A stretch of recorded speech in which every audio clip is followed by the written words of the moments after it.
Welcome back, everyone. Greg Essenmacher here. You know who I am. I am super excited today to welcome my friend, Jeremy Moeller. Jeremy's a veteran of the dental supplies industry, having spent over 18 years on the manufacturing side. Jeremy, so funny that we've literally spent the exact amount of time you've been on the manufacturing side. I've been in dental for 18 years. He's worked for companies that sold direct and through distribution. He's now a partner in a new model group purchasing organization that helps dental offices streamline their supply ordering and expenses called Source Club. Welcome to the show, Jeremy. What's going on, my friend?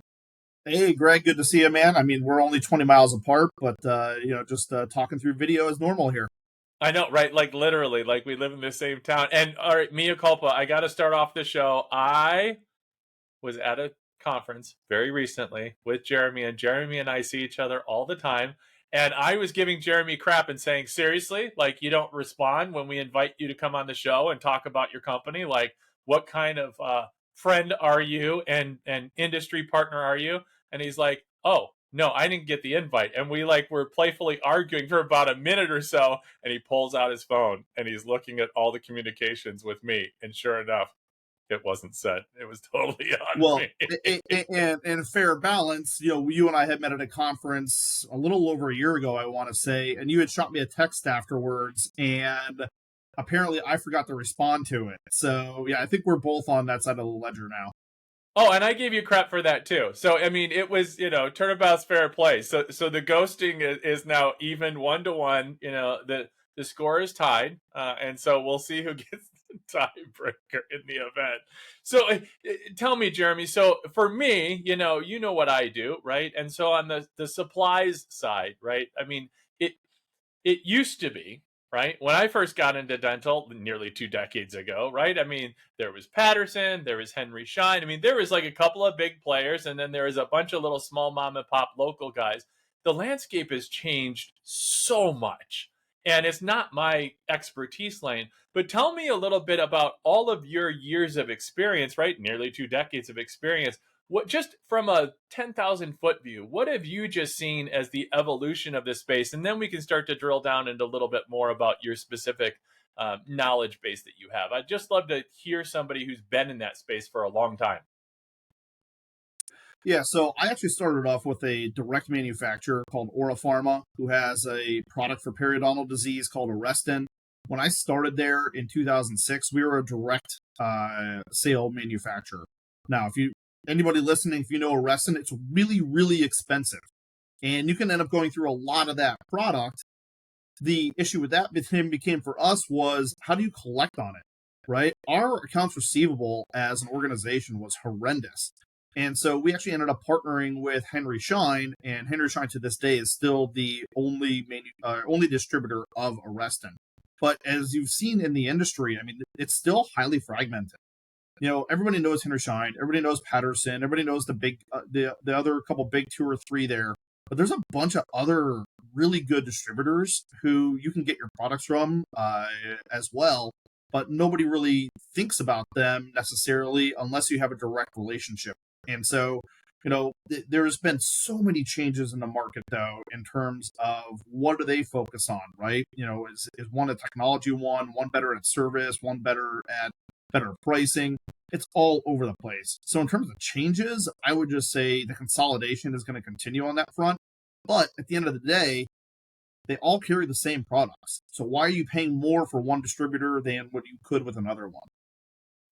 Yeah, and that's what I'm learning more and more, right? And learning, not have learned more and more from getting to know you and the products in the space and in general, right? Because there are some differentiating factors between products. So let's talk a little bit about that, right? So the differentiation between products, right? So a 2x2, right? A cotton 2x2. Generally, those are fairly similar, right? So what I know from biologics, so I started in biologics, right? I started with a bone grafting material and a membrane.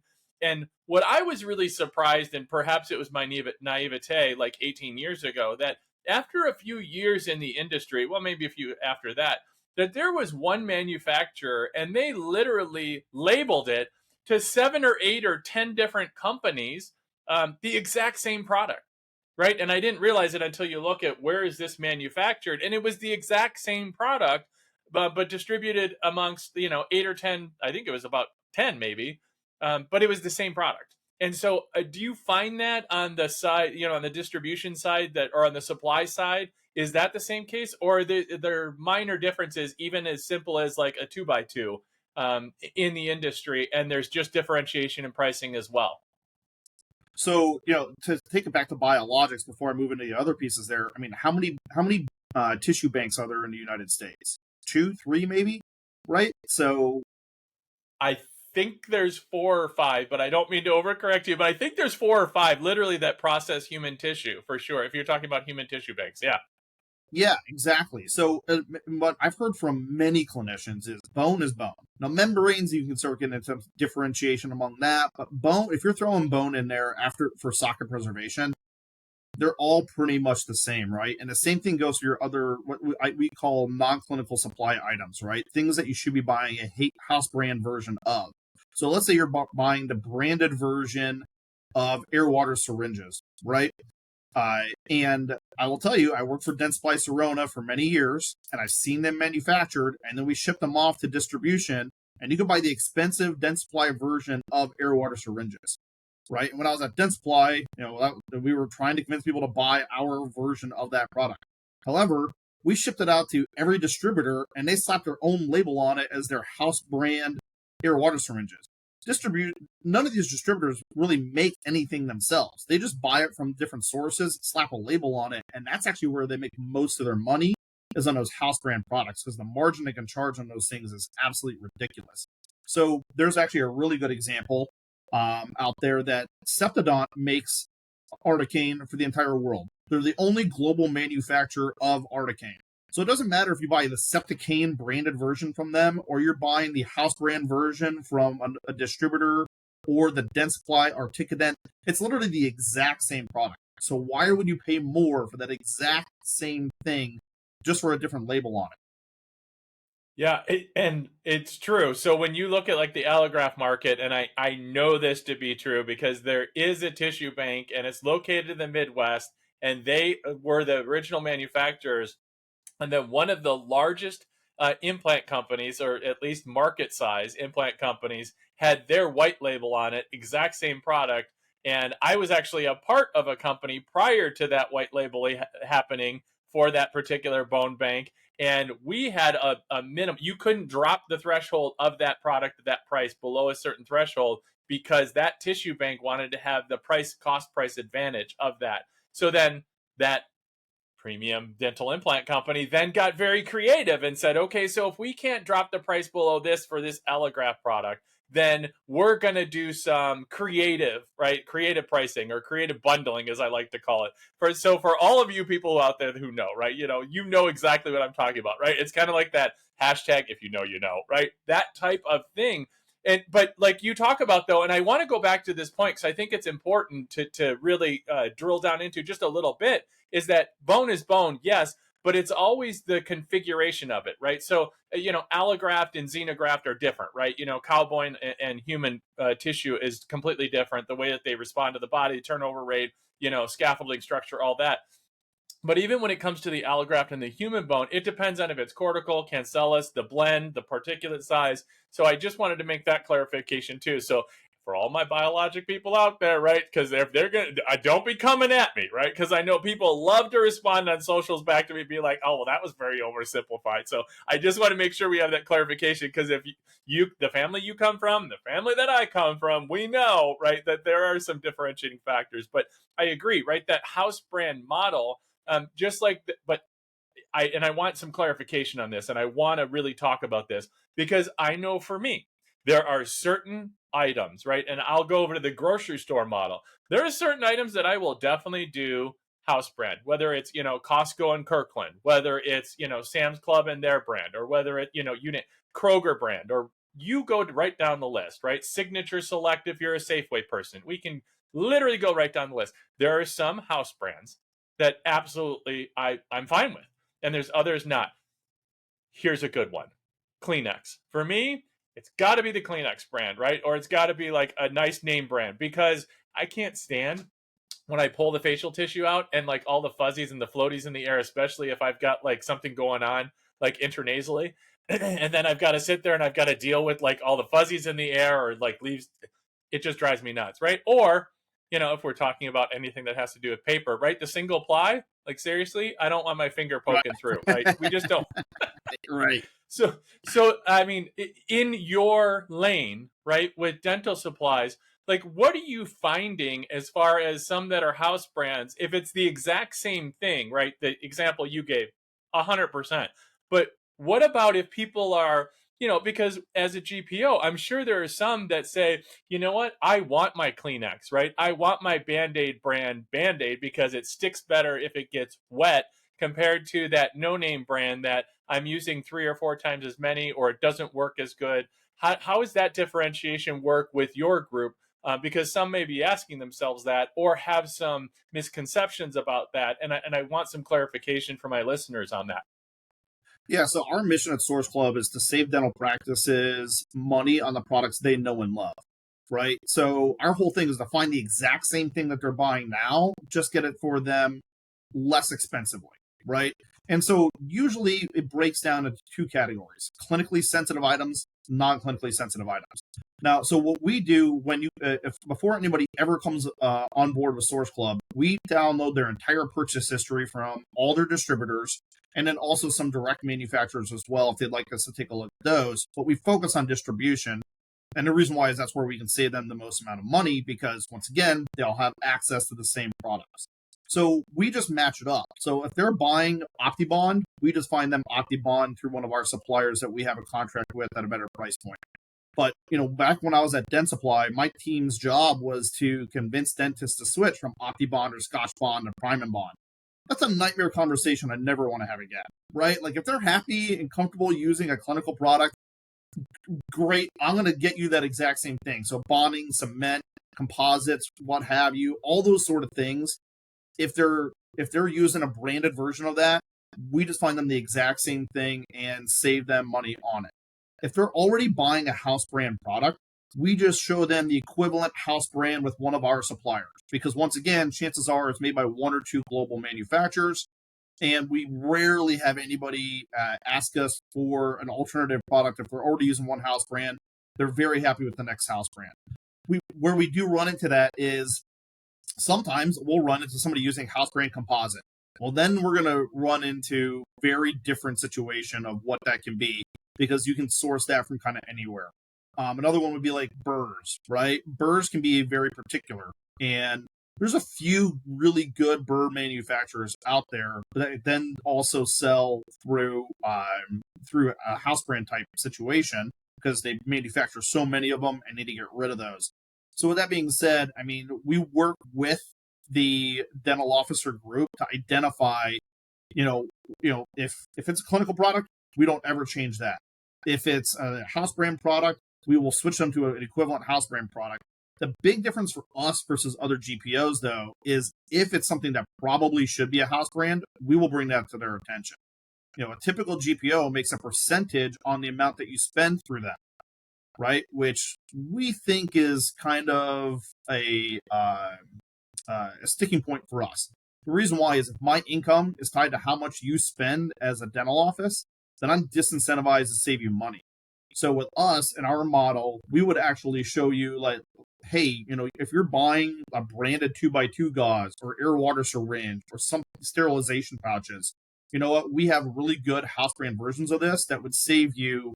I mean, on some of these products, we're saving people 60 to 80% on those items, right? So we will proactively bring that up. But it's a give and take with the office, and we would truly become a partner with them to figure out what they need and how we can save them money on those items. Well, and I can appreciate what you're talking about too, because it's the differentiation between items, right? And if they have something that's working well for them, it's not what you've shared is that it's not a catch-all, right? When people talk about, oh, it's going to be everything under the sun, and this is going to be the best thing for every single product, and you're going to save, and it's going to be this, and you should switch everything over to X, Y, and Z, that's not realistic, right? Especially when you're talking about supplies in a practice. Now, if you're talking about an implant, or if you're talking about an implant brand, sure, right? Or if it's specific treatments, that your treatment modalities with implant therapy, then it can get into more of that type of conversation, right? Unless you're getting into like specialized implants like Zygos, but we won't go down that road. But that's what I love that you're You're talking really going to about, confuse me. because You start going down that route. right. But that's what you're talking about. It's I'm not saying that this is an every single item in your cart, right? Every single item in your practice, but for the most part, this is what our experience has shown. And the second piece, which it lands with me anytime anybody talks about this, it's metrics driven, right? Show me that you're using metrics to be able to prove it out. Because for me, that's everything. And what I teach, coach, and train, and what I work with practices on is if you don't track, you can't attack. You have to know what the numbers are behind it, and it has to make sense, right? Because if the pain of change isn't less than the pain of staying the same, then you're not going to change, right? You have to be able to show that there is some type of inspiration. There has to be some type of incentive to change, because if not, people will stay the same. Nobody likes change. Well, nobody, right? Always, never, nobody, all, but most people, if there isn't a serious incentive to make a shift or an adjustment to the way of a habit of a practice, because most of them are probably fairly successful. At least that's what I seem to catch on to and see and know. And so for them to make some of those adjustments, I think is challenging. So in that regard, with the metrics and what you're able to do, I mean, I have seen over the years, right? Let's take what you're ordering in a spreadsheet and let's compare it to our spreadsheet and manual entries. And I've been around the block, right? With office supplies and with, fill in the blank. So tell me a little bit about how technology is helping you to be more efficient in this process, because I can't imagine that you have 37 people comparing one spreadsheet to the next. So what are some of the technologies you're using in order to be more efficient, to optimize what it is that you're doing in order to free up time so you can actually do this in an expedited way? Yeah, so we utilize a couple of different things. So one, it is still pretty manual to go compare line by line, because partly because we want to be as exact as possible on that. Once again, right? It's the same supplies you know and love. That being said, we do have a software that we plug into that has our pricing across the multiple distributors that we utilize and can pull from the majority of the other distributors out there. So it matches up, and then we can go through and spot check and just kind of make sure that it was the right line item that got matched up on that. The other thing, though, the thing that we love to talk about is procurement software. And we're firm believers that every single dental office and DSO out there should be utilizing some form of procurement software, because it drives two main things for you. It drives visibility and accountability, right? And so there's two ways you can lower your overall spend in a practice. You get the cost of goods lower themselves, and that's what our contracts with distribution at Source Global allows us to do. But the second piece of that is managing the spend. So you got the reduction of spend and you have the management of spend. How often are you ordering? Are we ordering from the best price supplier? How much have I spent in real time? And so we partnered with a procurement software company that provides that visibility and then accountability as well. So you can put a budget in there, and as soon as you hit the budget amount, it has to go to somebody else for approval then. So that way you can make sure we're not overspending in a given month. So many practices I talk to don't know how much they've spent on all their supplies until a month or two later when the bookkeeper gives them a report back, right? Because you're ordering from at least one distributor, probably two or three. You're also ordering implants direct. You're probably ordering endo supplies direct. If you're doing anything ortho, most of those things are going direct. And then you have office supplies on top of that. And then, whatever else you're possibly doing. So how you keep a good eye on all of that, the procurement software that we utilize and partner with drastically helps them to say, I know exactly here on the 18th of March how much we spent so far and how much I have left for the rest of the month then. Well, and it's what I work with practices on as well. It's not only the profitability, but it's the cash flow. They've got to understand their cash flow and what's happening at any one time, because forecasting is all well and good. But if you don't understand where your cash flow is and where that's happening at any one time, then the collections and the production And it's all the details of those numbers, whether, you're a single office practitioner that's collecting $70,000 a month, or whether you're doing, $600,000 or $700,000 a month, or close to $1 million with one of my clients in full arch, right? It doesn't matter what the numbers are. If you don't have a good grasp on that, then you're really starting to get yourself into some deep, right? To be able to have a good understanding. And this is just a single location. If you start getting into an emerging group where you have 4 or 5 locations, you start to have those multiples. You have to have a good understanding of where all of that's happening in the budgeting and in the spend. And again, not my secure lane. There's smarter people that I know that I bring into the room to be able to handle that. But what you're talking about is that procurement software to know where is my spend and where am I trending, so that, your supply spend isn't 8.5% one month and then you're trending toward 3.5%. It shouldn't have wild fluctuations. There should be some fairly steady flow with that. If you take out implants, right? Because implants, especially in full arch where I am, that should be dependent upon what the number of cases that you're doing and on collections and all of that. But that should still have some trend lines. So I appreciate you sharing all that. All right, Jeremy, this is part of the program. Every single one of my guests play. It's a little something called What the Sleuth is Going On? It's 3 rapid fire questions. First thing that comes to mind. Are you ready to play? Yes, sir. All right. Question number 1. What's the worst bad breath you've ever encountered? So this one comes to mind all the time for me. So I worked for Oral Pharma for many years, so we talked about perio. But this was long before I ever got into the dental industry, right? Now, I think it was kind of fortuitous that I fell into dental with the last name Moeller, but that's a story for another day. But I had this client who I was working with, and he had the worst breath I've ever seen.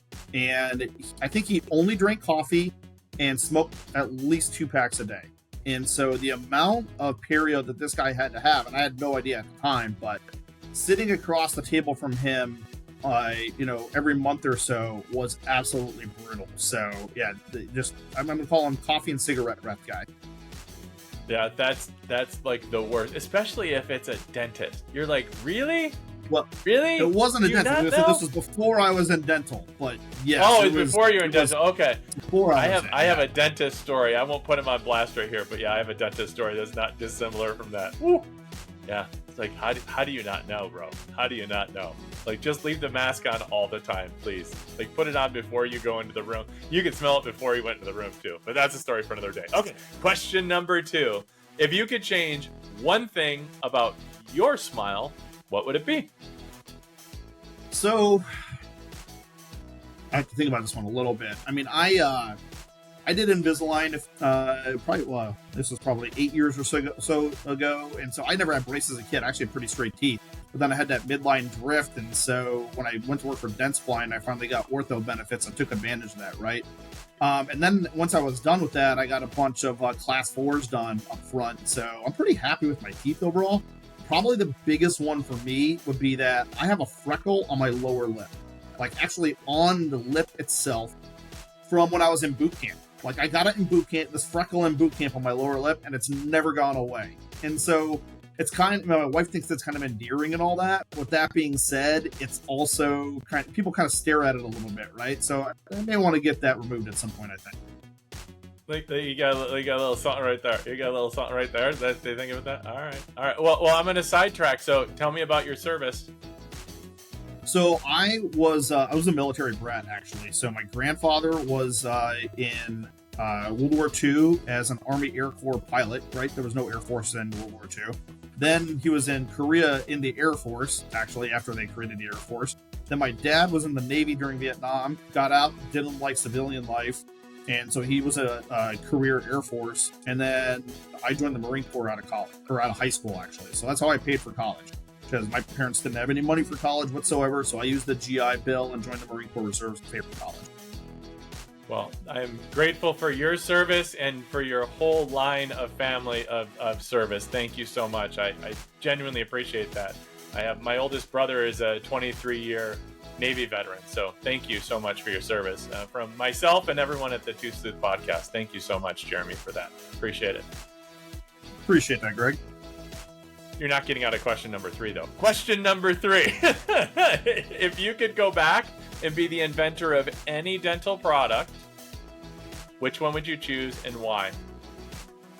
So, man, there's so many cool products, especially nowadays coming out, right? And so, but for me, I would, I always want to think about like how groundbreaking would it be to be the guy who invented this? I would say the digital scanner, right?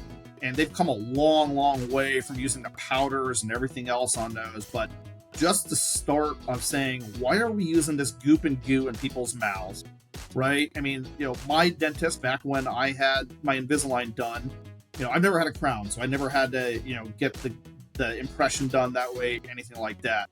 But so the first time I ever had to have an impression done was for my Invisalign trays. And that is the worst thing. That for me, that was the worst. Give me a needle any day over getting an impression, right? So yeah, absolutely. The digital scanner, the way that's absolutely revolutionized dentistry and changed the digital workflows and everything else. But just personally, why would I want to invent that? So I never have to have an impression ever again. Well, I have had many impressions in my life, and like especially when they would overfill the tray and it would it was like choking me basically. Oh, the worst, the worst.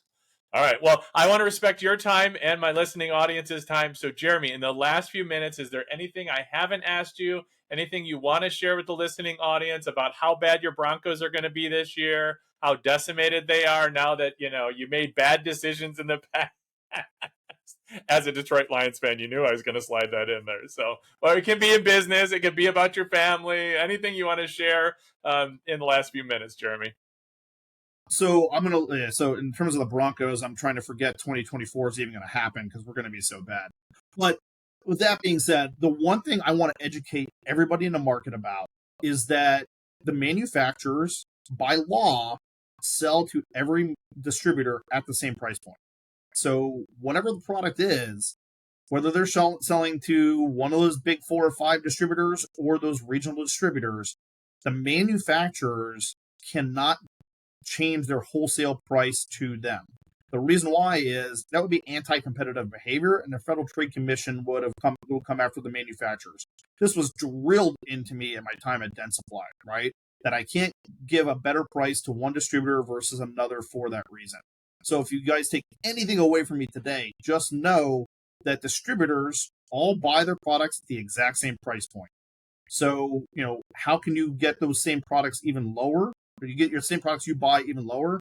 Listen, if it's not Source Club, look at another GPO, right? I mean, the margins in dental practices have taken such a hit over the last 4 years, and there's great ways for you to be able to lower your overhead through a reduction of supply costs. So whether it's us or somebody else, evaluate that. Don't just sit on it and just accept it. Take action and take a look at ways to reduce your supply spend, because there's lots of ways to do it. Some sage advice to close the show with Jeremy Moeller from Source Club. And Jeremy, how can they get a hold of you or the company if they're interested in learning some more about what you have to offer? Yeah, so we run a pretty tight ship here. So I'm the VP of Sales and Marketing, so feel free to reach out to me. My email is jmoeller, which, once again, not spelled like the tooth, Moeller, at sourceclub.io, or just sourceclub.io on the website. Or, link. Most people find me on LinkedIn, I find, actually. So feel free to look me up on LinkedIn, and we can start communicating that way. Awesome. We'll make sure that gets in the show notes. And if you like this show, share it with your friends, like it, whatever platform you're on, leave a rating. Jeremy, thank you so much. It's always a pleasure, my friend. I'll see you on the road. All right. See you, buddy. Appreciate it. Thank you so much. Take care. Bye-bye.